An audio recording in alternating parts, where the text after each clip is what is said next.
chez-vous en ce dimanche 21 mars.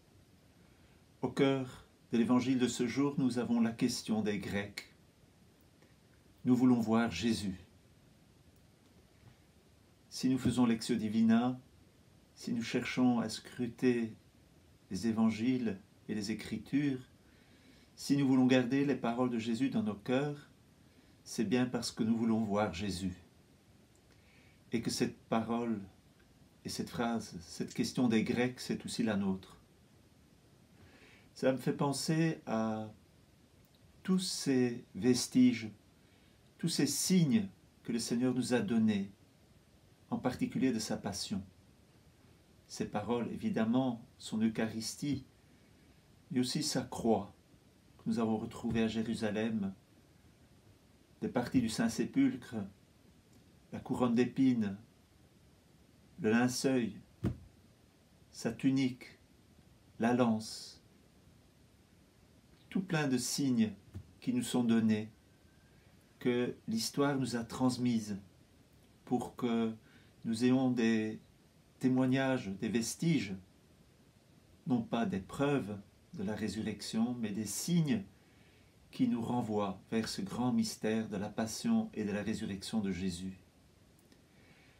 Et si nous y pensons bien, si toutes ces choses nous sont arrivées aujourd'hui, c'est bien parce qu'il y a eu toute une chaîne d'amis de Jésus, de personnes qui ont voulu voir Jésus, qui ont voulu le contempler, qui ont voulu le garder dans leur cœur, qui ont voulu transmettre aux générations suivantes tous ces signes de la passion du Seigneur, tous ces amis de Jésus qui eux aussi ont dit « Nous voulons voir Jésus » et qui nous ont transmis ces choses précieuses de la passion et de la mort et de la résurrection de notre Seigneur pour que nous aussi aujourd'hui nous puissions encore dire « Nous voulons voir Jésus ».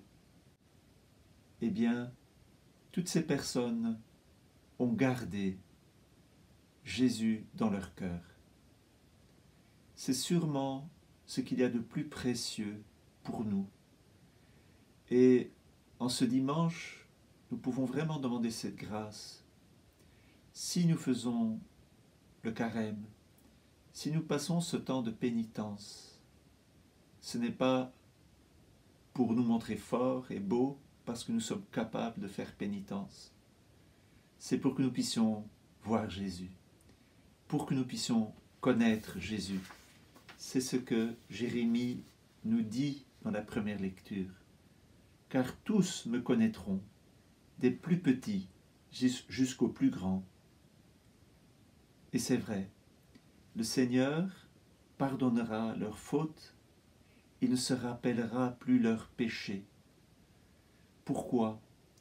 Eh bien, nous dit le psaume aujourd'hui, « Crée en moi un cœur pur, ô mon Dieu, renouvelle et raffermis au fond de moi mon esprit, rends-moi la joie d'être sauvé, que l'Esprit généreux me soutienne. » C'est cette alliance nouvelle dont parle Jérémie aujourd'hui. Le Seigneur inscrira au plus profond d'eux-mêmes sa loi. Je l'inscrirai sur leur cœur, je serai leur Dieu, ils seront mon peuple. Quelle est cette loi qu'il inscrira dans nos cœurs? Eh bien, c'est la loi nouvelle, c'est la loi de l'amour, mais cette loi nous est donnée dans cette contemplation de Jésus, en regardant Jésus qui se donne dans sa passion, qui se donne dans sa mort, qui se donne dans sa résurrection. Oh, tellement de signes pour que nous puissions garder Jésus en nos cœurs, pour que nous puissions le contempler.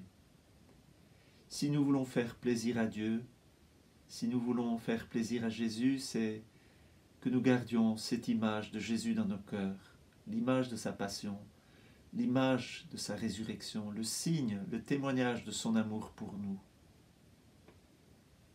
C'est cela qui peut beaucoup, qui devrait beaucoup nous occuper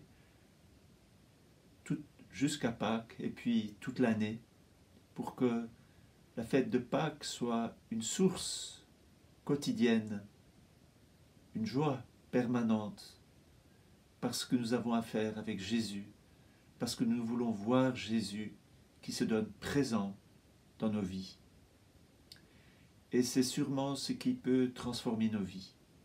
Si nous pouvons apprendre à davantage regarder Jésus dans nos frères, dans nos sœurs, dans ceux qui souffrent, dans ceux qui peinent, dans les exclus de la société, là aussi, nous pouvons voir Jésus.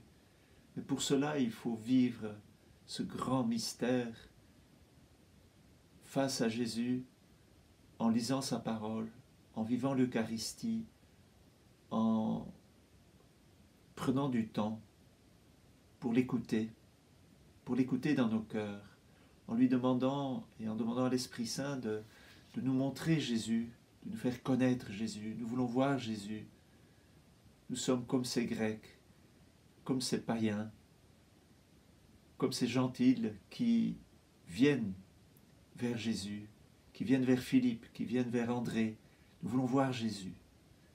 Et c'est Jésus qui leur enseigne que le grain de blé doit tomber en terre. Et si ce grain de blé ne tombe pas en terre, s'il reste seul, si le grain de blé tombé en terre ne meurt pas, il reste seul.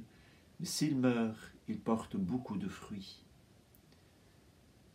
Maintenant, dit Jésus dans l'Évangile, mon âme est bouleversée. Mais non, Père, sauve-moi de cette heure. Mais non, c'est pour cela que je suis parvenu à cette heure-ci. Père, glorifie ton nom. L'heure de la passion, c'est l'heure de la glorification. C'est l'heure où Jésus se rend présent dans nos vies. Alors que ce dimanche et jusqu'à Pâques, nous puissions vivre de cette présence de celui qui y rentre dans sa passion, pour qu'il puisse se révéler comme le glorieux, celui qui nous donne la vie, celui qui nous réconcilie les uns avec les autres, celui qui nous réconcilie avec Dieu, celui qui pardonne nos péchés, celui qui nous réconcilie avec la création, pour que, en toutes choses et partout, nous puissions voir et discerner Jésus, discerner Dieu qui se rend présent à nous. Bon dimanche, à demain.